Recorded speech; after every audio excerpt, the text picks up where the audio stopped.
Hello guys, ഞാൻ ഇന്ന് പറയാൻ പോകുന്ന മണി പ്ലാന്റ്സിനെ കുറിച്ചിട്ടാണ്. എൻ്റെ വീട്ടിൽ ഒരുപാട് വെറൈറ്റീസ് ഓഫ് മണി പ്ലാന്റ്സ് ഉണ്ട്.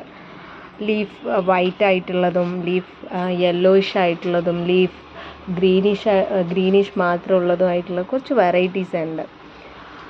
അതിൽ തന്നെ അത് എങ്ങനെയാണ് ഈസി ആയിട്ട് ഇത്രയും മണി പ്ലാന്റ്സ് ഞാൻ ഉണ്ടാക്കിയിട്ടുള്ളത്. ഇത് ഞാൻ വാട്ടറിലാണ് വെച്ചിട്ടുള്ളത്. ഈ ജാറിൽ വെള്ളം നിറച്ച് വെച്ച് അതിൽ ജസ്റ്റ് വെച്ചിട്ടുള്ളൂ. ഞാൻ വേറെ ഒന്നും ചെയ്തിട്ടില്ല. അതിന് സൺലൈറ്റ് നല്ല കിട്ടണം. വാട്ടറിൽ വെക്കുന്ന മണി പ്ലാന്റ് ഒരുപാട് വളരണം എന്നുണ്ടെങ്കിൽ സൺലൈറ്റ് വേണം. നേരെ മറിച്ച് നമ്മൾ മണ്ണിലാണ് വെക്കുന്നതെന്നുണ്ടെങ്കിൽ അധികം സൺലൈറ്റിൻ്റെ ആവശ്യമില്ല. ഒരുപാട് സൺലൈറ്റ് കിട്ടുന്ന സ്ഥലത്താണെന്നുണ്ടെങ്കിൽ നമുക്ക് നന്നായിട്ട് അതിന് ഇലയിലൊക്കെ മഞ്ഞ കളറ് കാണാൻ സാധിക്കും.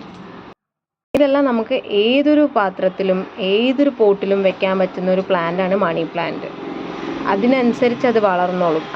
അതിനധികം സൺലൈറ്റിൻ്റെ ആവശ്യമില്ല. നമുക്ക് അതിനനുസരിച്ച് നമുക്ക് വെള്ളം കൊടുത്താലും മതി. ഞാൻ ഒരു 2 days once ആണ് ഞാൻ നനച്ച് കൊടുക്കാറ്. അധികം വെള്ളം ഞാൻ കൊടുക്കാറില്ല.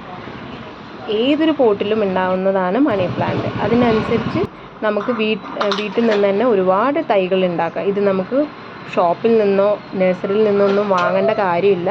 നമുക്ക് വീട്ടിൽ നിന്ന് തന്നെ ഒരുപാട് തൈകൾ ഉണ്ടാക്കി പല പോട്ടിലായിട്ട് വെക്കാം. മണി പ്ലാന്റിന് ഞാൻ യൂസ് ചെയ്തിട്ടുള്ള ഫെർട്ടിലൈസർ എന്താണെന്ന് വെച്ചിട്ടുണ്ടെങ്കിൽ വീട്ടിൽ തന്നെ ഉണ്ടാക്കുന്ന ബയോ ഫെർട്ടിലൈസറാണ്.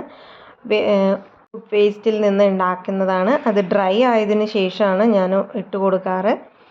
മന്ത്ലി വൺസ് നമുക്ക് ഇട്ട് കൊടുക്കാം, അല്ലെങ്കിൽ 2 weeks once ആയിട്ട് ഇട്ട് കൊടുത്താൽ നല്ല ഗ്രോത്ത് ഉണ്ടായിരിക്കും. മണി പ്ലാന്റിൻ്റെ ബെനിഫിറ്റ്സ് എന്താണെന്ന് വെച്ചാൽ വാസ്തുപ്രകാരം നല്ല പ്ലാന്റാണ് മണി പ്ലാന്റ് വീട്ടിൽ വെക്കുന്നതിന്. പിന്നെ എയർ പ്യൂരിഫയിങ്, ആങ്സൈറ്റി, സ്ട്രെസ് പോലുള്ള കാര്യങ്ങൾ കുറയ്ക്കാനെല്ലാം മണി പ്ലാന്റ്സ് വെക്കുന്നത് നല്ലതാണ്. ഇത് ഇൻഡോറിലും ഔട്ട്ഡോറിലായിട്ട് എവിടെ വേണമെങ്കിലും നമുക്ക് വീട്ടിൽ സെറ്റ് ചെയ്യാം. വീടിന് കുറച്ചുകൂടി ഭംഗി കൂട്ടാൻ മണി പ്ലാന്റിനെ കൊണ്ട് സാധിക്കും. കുറഞ്ഞ ചിലവിൽ ഭംഗി കൂട്ടാനുള്ള ഒരു എളുപ്പ വഴിയാണ് മണി പ്ലാന്റ്.